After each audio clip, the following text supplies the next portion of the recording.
2020 में हाईकोर्ट ने पूर्व मुख्यमंत्री त्रिवेंद्र सिंह रावत पर झारखंड गौ सेवा आयोग के अध्यक्ष पद पर तैनाती को लेकर लगे आरोपों की सीबीआई जांच कराने को कहा था। यह आदेश उमेश कुमार बनाम राज्य सरकार मामले में आया था। इस आदेश के खिलाफ त्रिवेंद्र ने सुप्रीम कोर्ट में एसएलपी दायर की थी। इस पर सुप्रीम कोर्ट ने हाईकोर्ट के आदेश पर रोक लगा दी थी और वहीं इस मामले पर सरकार ने भी सुप्रीम कोर्ट में एसएलपी दायर की थी। अभी मामला फिर तूल पकड़ता हुआ नजर आ रहा है। दरअसल बुधवार को यूकेडी के मीडिया प्रभारी शिव प्रसाद सेमवाल द्वारा प्रेस कॉन्फ्रेंस का आयोजन किया गया, जहां उन्होंने ये कहा कि उत्तराखंड के एक प्रमुख अखबार में खबर छापी गई है कि त्रिवेंद्र के खिलाफ जांच रोकने के लिए शिकायतकर्ता और सरकार एक मंच पर आ गए हैं, जिससे उन्हें ऐतराज है। उनका कहना है कि ये कोई ऐसा मामला नहीं है जिसमें आउट ऑफ कोर्ट मामला सेटल किया जा सके। उन्होंने बताया कि उमेश कुमार के साथ उस वक्त उन पर भी राजद्रोह का मुकदमा दाखिल किया गया था। अब अगर इस तरीके से ये मामला वापस होता है तो वो इसके खिलाफ खुद हाईकोर्ट में जनहित याचिका दायर करेंगे।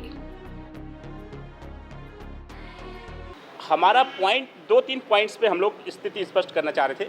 एक तो इसमें जो पार्टी थे, इसमें केवल उमेश कुमार नहीं थे, इसमें मेरा नाम भी था, शिव प्रसाद सेमवाल। मेरे खिलाफ भी उन्होंने राजद्रोह का मुकदमा दायर किया था।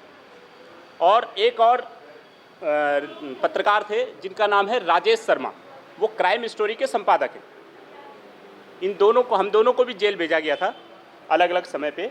तो हमारे 2-3 पॉइंट हैं कि सबसे पहले तो अगर ये अखबार की खबर सही है, मुझे नहीं लगता कि अखबार की खबर सही होगी, क्योंकि इसमें मेरी कुछ आपत्तियां हैं। एक तो इसमें ये लिखा है कि शिकायतकर्ता उमेश कुमार शर्मा के वकील कपिल सिब्बल ने कहा कि वह कोई जांच नहीं चाहते और मामला आपस में बातचीत करके सुलझाना चाहते हैं और अदालत इसके लिए कुछ समय दे, और कोर्ट ने कहा कि ये आपका आपसी मामला जैसा बन गया है जिसमें आप समझौता करना चाहते हैं। मेरा सबसे बड़ा ऐतराज़ ये है कि ये कोई आपस के लड़ाई झगड़ा मनमुटाव नहीं है, ये कोई चेक बाउंसिंग का केस नहीं है, ये कोई मानहानि का केस नहीं है जिसमें आउट ऑफ कोर्ट सेटलमेंट हो जाए। ये संगीन अपराध है, संज्ञेय अपराध है, कॉग्निजेबल ऑफेंस है, और इसमें कोई भी पार्टी ऐसे बातचीत करके समझौता नहीं कर सकती कि दो लोगों ने अपराध किया, भ्रष्टाचार किया, फिर आपस में सेटलमेंट हो गया और अब कोर्ट भी कह रहा है कि साहब अच्छा मामला आपस में समझौता करना चाहते हो, ठीक है। ना तो कोर्ट ऐसा कर सकती है, ना कानून इसकी इजाज़त देता है, और ना दो पार्टियां इस तरीके के अपराधों में आपस में समझौता कर सकती हैं। इसलिए मुझे लगता है कि अखबार में या तो इस खबर को लिखने में शायद कोई समझने में कोई त्रुटि हुई है, और कुछ न कुछ जो बात है, मुझे लगता नहीं है कि अखबार ऐसा लिख सकता होगा इतनी जिम्मेदारी पूर्वक।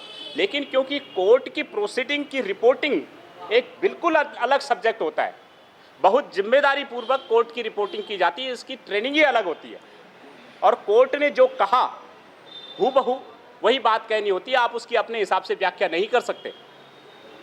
और अगर कपिल सिब्बल जी ने ऐसा कहा है वाकई, और वाकई रिपोर्टर ने जो लिखा है वो सही है, तो फिर इस पर मुझे ऐतराज है।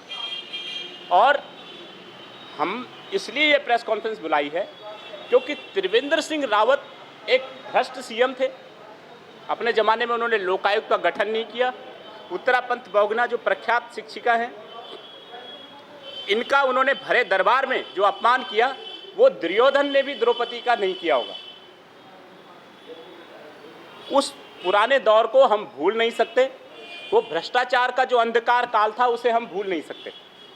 इसलिए अगर ये मामला इस तरीके से वापस होता है, ख़त्म होता है, तो हम इसके खिलाफ खुद भ्रष्टाचार की जो लड़ाई हमारी थी उसको हम लोग जारी रखेंगे, और हम लोग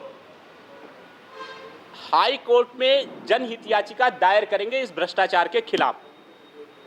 ये लड़ाई जारी रहेगी, और भ्रष्टाचार के खिलाफ त्रिवेंद्र सिंह रावत के जो काले कारनामे हैं उनके खिलाफ ये लड़ाई तब तक जारी रहेगी जब तक कि हम दोषियों को सज़ा नहीं दिला देते, अपराधी को उसकी सज़ा नहीं दिला देते, तब तक हमारी लड़ाई जारी रहेगी।